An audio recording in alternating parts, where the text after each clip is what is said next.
एंगाते मने को ठीक गे बाय बुझाग कना आर तेहेñ ओक्तो को ᱧᱟᱢ ᱟᱠᱟᱫ रे हापे कई सेरेñ बड़ा ᱧᱚᱜ लेगे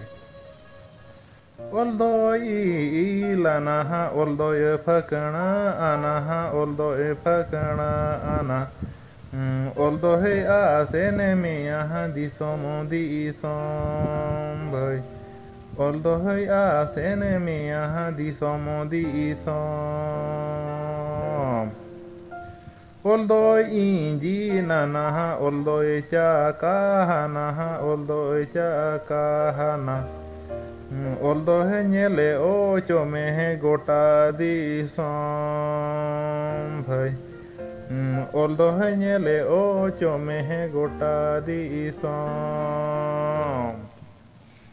अच्छा गोड़म हराम चेद कम सेरेñ जोंग कना एकला रे इña सेरेñ मिद धा आंजोम में नहा जुग रना सेरेñ आले गिदरा को ओका लेका ले चेद अका ओना मा गोड़म हराम बाम आंजोम अका दो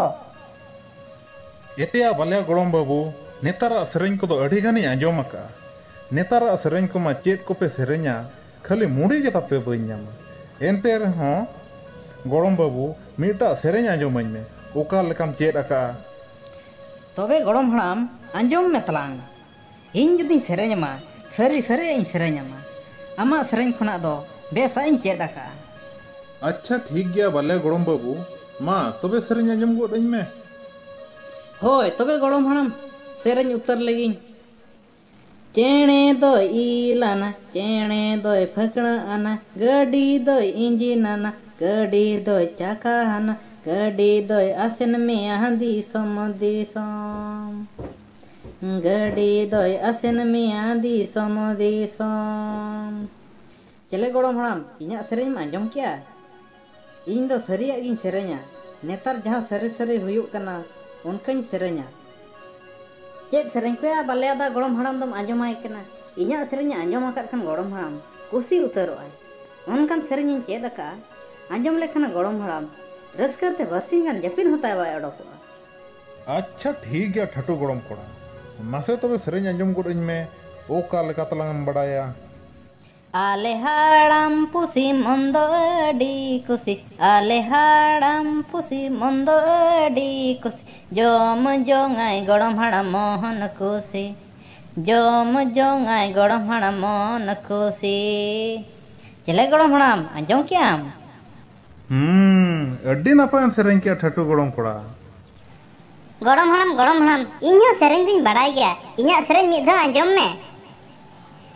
बाड़गे लातर लातर ते पुसीदारा कनाय पेड़ा हिरी पुसीदारा कनाय पेड़ा हिरी बिली को उरा देह कुत को सूरद बिली को उरा देह कुत को सूरद अडी कुसी नाय गुनी दादा अडी कुसी नाय गुनी दादा। चले गोड़म हराम चले कन बड़ाया आंजोम क्या अंते अड्डी नपायम सेरेñ किया गोड़म बेटी अड्डी नपाय गे आर नुई तोतरा ठुम्पू गोड़म बाबू आम दो सेरेñ को तुम बड़ाय चे बांग आम मा हनी नाई सला तपाम को जस्ती नेल मिया सेरेñ को तो जनिज बाम बड़ाय ताबो तोतिया गया गोयम हयाम ऐसे ही बड़ाई गया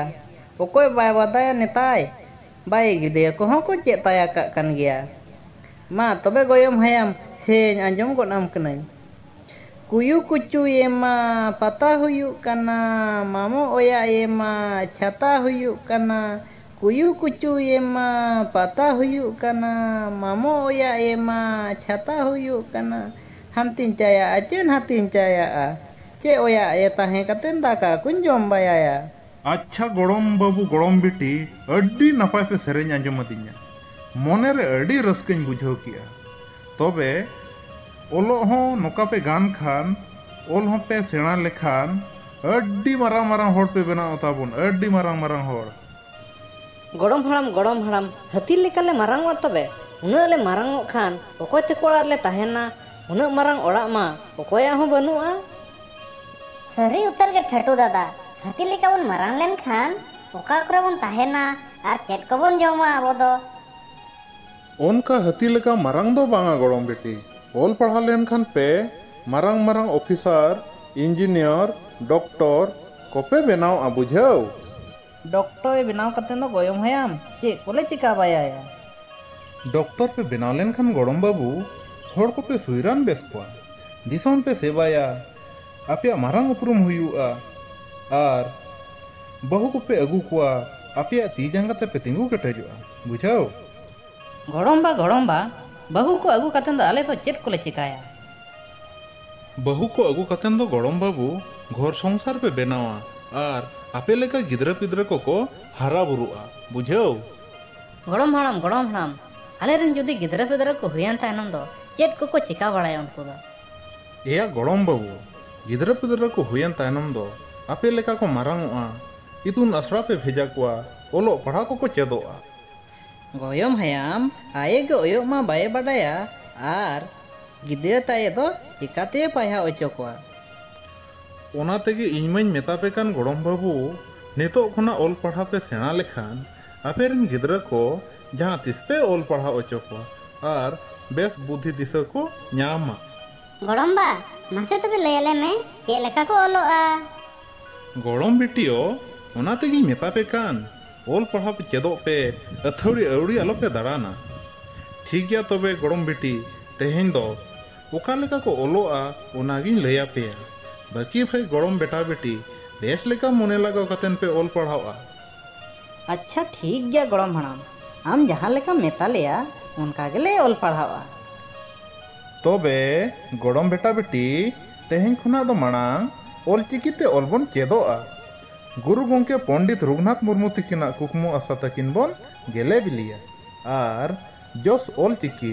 22 मेन दो मिशन 2025 ते जतो हर ओल चिकीते ओल बन चेदोआ। ठीक गया तबे गड़म हड़ाम मा तबे लयाले में। आजम पे गड़म बेटा बेटी अब दो तेहेन सेरेñ आकार तेबन ओल पढ़ावा। इन जहाँ लेकिन सेरेñा आपे हों उनका गे इन साथे सेरेñ इदी पे। होय तबे गड़म हड़ाम मा तबे सेरेñ में इना खान दो आम साथे आले होले सेरेñ इदिया। तेहेñ आबो गड़म बाबू ओल बन चेदोआ तेहेñ आबो गड़म बाबू ओल बन चेदोआ मेन पे बाबू ओ बिली मा दारगम जो आधा आपे जम पे आधा इन इमन पे आधा आपे जम पे आधा इन इमन पे।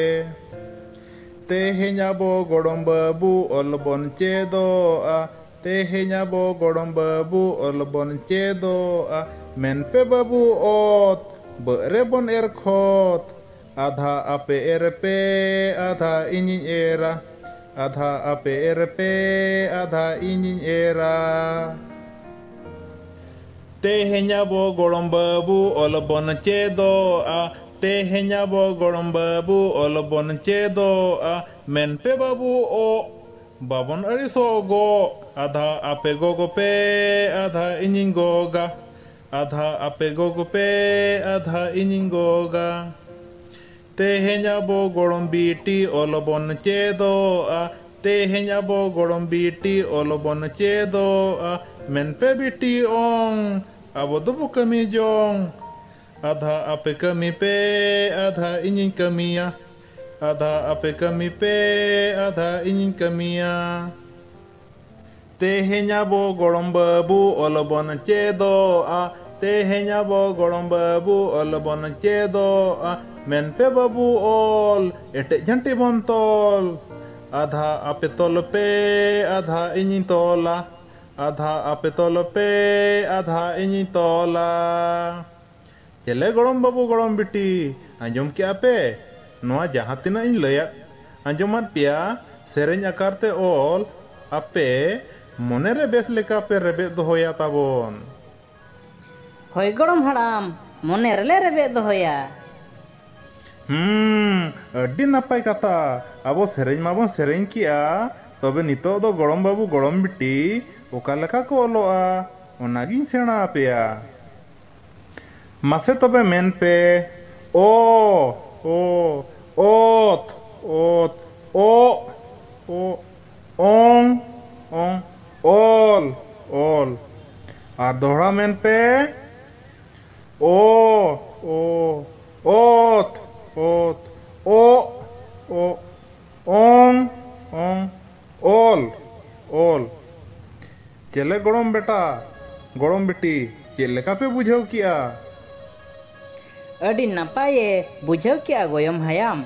आय हन नोका गे ये आए में ठीक गया गड़म बाबू गड़म बेटी तेहें निना इन लयात पिया आरहों गपाइन ढेर इन लया पिया